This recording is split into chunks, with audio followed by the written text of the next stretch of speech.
जो आपका क्वेश्चन दिया गया है, निम्नलिखित बारंबारता बटन का मान 62.8 है, तो लुप्त बारंबारता ज्ञात करें। कोई बात नहीं, अब इस टाइप का क्वेश्चन को हम लोग सॉल्व करेंगे, थोड़ा ये लंबा बनेगा। आइए, तो क्वेश्चन जो दिया गया था वर्ग अंतराल जो दिया गया है, तो इसको हम लोग लिख देंगे वर्ग। नेक्स्ट आपका दिया गया था बारंबारता। उसके बाद आपका दिया गया है, तो ये क्वेश्चन में आपका दिया गया है, क्वेश्चन को आप लोग पहले लिख लीजिए ठीक से। तो क्वेश्चन लिखने का मतलब हो गया, यानी कहाँ तक है, 0 से 20 तक है, तो 0 से 20, फिर आपका 20 से कहाँ जाएगा तो 40, फिर आपका क्वेश्चन हुआ 40 से 60, आपका फिर 60 से 80, 80 से 100 और 100 से 120। अब ये आपका क्वेश्चन हो गया, ठीक। चलिए, अब दिया गया था बारंबारता में क्या है, तो बारंबारता में जो दिया गया 5, 8, x 12, 7 और 8 माध्य भी आपका दिया गया था। तो अब हम लोग एक स्टेप इससे आगे बढ़ेंगे। तो सबसे पहले अब ये क्वेश्चन आपका दे दिया गया, अब इसमें 2 लाइन एक्स्ट्रा और होगा, तो जिसे हम लोग अब आगे की ओर बनाएंगे। 2 लाइन एक्स्ट्रा जो होगा आपका, देखिए, एक बनेगा आपका वर्ग चिन्ह, तो हम लोग निकालेंगे वर्ग चिन्ह। अब वर्ग चिन्ह निकालने का फॉर्मूला होता है, वर्ग चिन्ह निकालने का फॉर्मूला होता है निम्न सीमा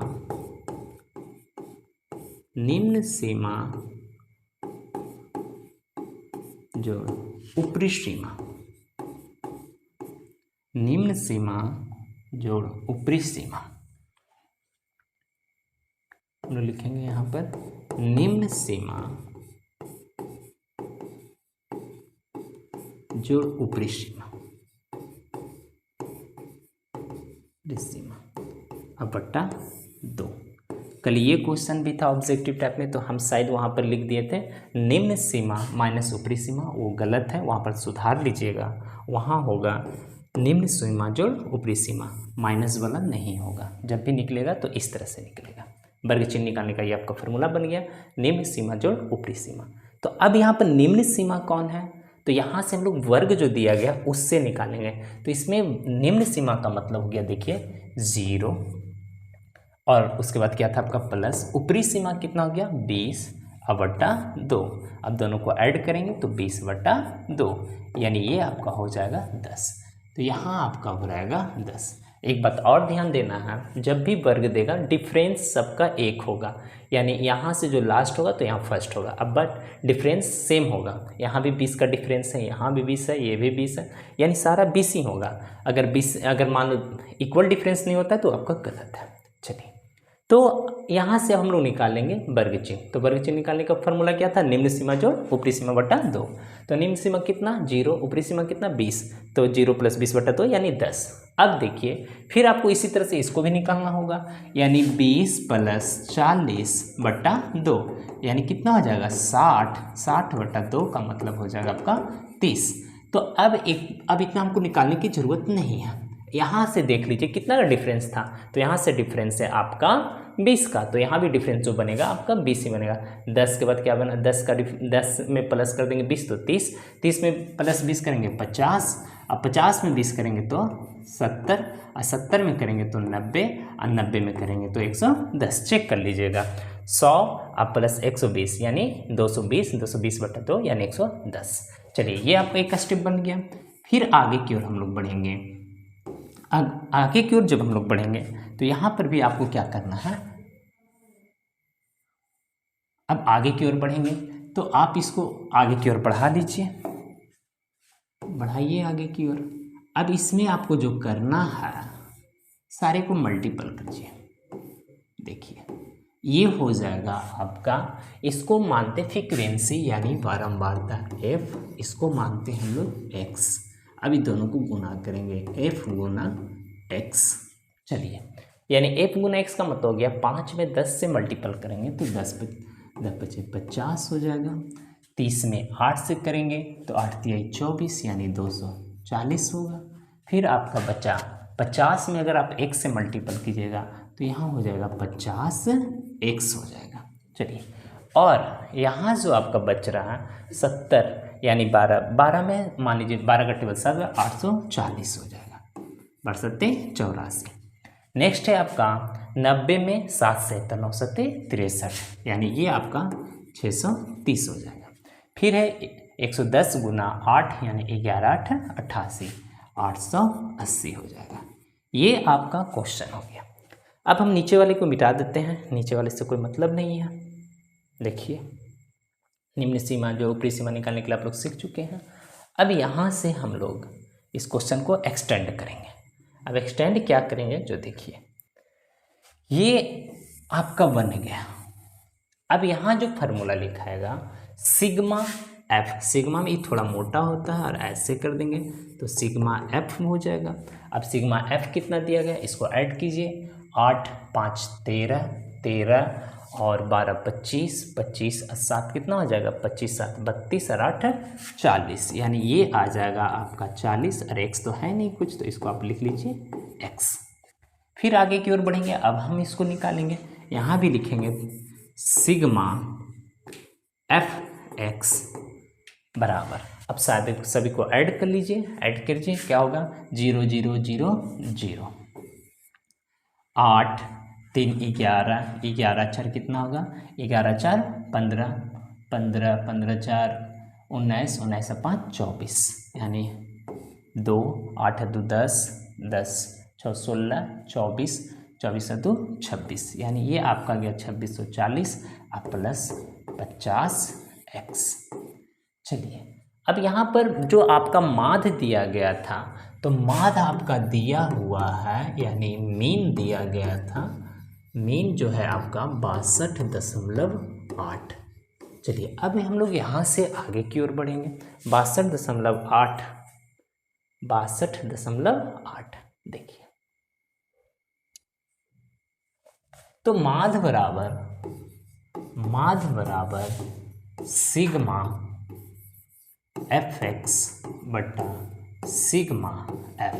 माध्य को जब भी लिखिएगा तो बीच में ही लिखिएगा, जैसे ये इसको मिटा दीजिए और तो ये हो गया आपका सिग्मा एफ एक्स, यहाँ लिखेंगे माध्य सिग्मा एफ एक्स बटा सिग्मा एफ।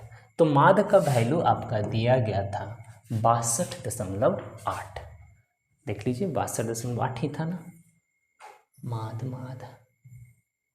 हाँ 62.8। तो यहाँ पर आप नोट कीजिए, लिखिए 62.8 बराबर सिग्मा एफ एक्स का वैल्यू था आपका 2640 प्लस 50x बटा, उसके बाद आपका है सिग्मा एफ एक्स का वैल्यू, सिग्मा एफ का वैल्यू है 40 प्लस x। चलिए, अब इसको आप लोग मल्टीपल कर लीजिए, तो क्रॉस मल्टीपल होगा आपका यहाँ से इस तरह से। तो आप जब इसको मल्टीपल कीजिएगा तो क्रॉस मल्टीपल करेंगे हम लोग, तो अब ये मल्टीपल होगा 40 में, यानी आप इसको कीजिए 62.8 को कितना से मल्टीपल करना है 40 यानी 4 से ही मल्टीपल कर दीजिए, यानी 8 चौके 32 और 4 दूनी 8 3 11 और 6 चौके 24 और 1 25, 1 0 बैठ जाएगा तो दशमलव के बाद 1 दशमलव बटा यानी 2512। तो अब हम लोग यहाँ पर लिखेंगे 2512। चलिए, यहाँ पर ले लीजिए, यहाँ लिख दीजिए 2512 प्लस, अब इसको आप लिखें मल्टीपल करेंगे, फिर कितना है आपका 62.8 बराबर, फिर आपका दिया गया है कितना 2640 प्लस 50x अब ये 62.8 में अगर मल्टीपल कर रहे हैं हम लोग x से, तो ये आपका बनेगा, चलिए 62.8x बराबर, फिर बनेगा आपका 2640 प्लस 50x। चलिए अब इससे हम लोग दोनों को वैल्यू यानी x वाले वैल्यू को एक तरफ लाएंगे, यानी ये और ये आपका ये, यानी अब यहाँ से आप बनाइए, क्या लिखिएगा, 62.8x माइनस 50x बराबर, चलिए फिर आपका कितना था यहाँ पर 2640 माइनस 2512, इसको घटाने पर आपका आ जाएगा 12.8x बराबर। अब इसको आप घटाइए तो ये घटाने पर आपका आएगा 128, यानी 128, 128। अब यहाँ से हम लोग को x का वैल्यू निकालना है। अब x का वैल्यू हम लोग निकालेंगे, देखिए x का वैल्यू क्या होगा, यानी x बराबर 128/12.8, दशमलव को हटाएंगे तो ऊपर 0 चला जाएगा। आइए तो अब इसको बनाने के लिए हम लोग क्या करें, डेसिमल जैसे नीचे से ऊपर लाएंगे तो ये डेसिमल खत्म हो जाएगा, ये कितने बार में कटेगा, 10 बार में, यानी x का वैल्यू कितना हो गया 10, यानी x बराबर आपका हो जाएगा 10। यही बताना था आपको, 10 इज द राइट आंसर।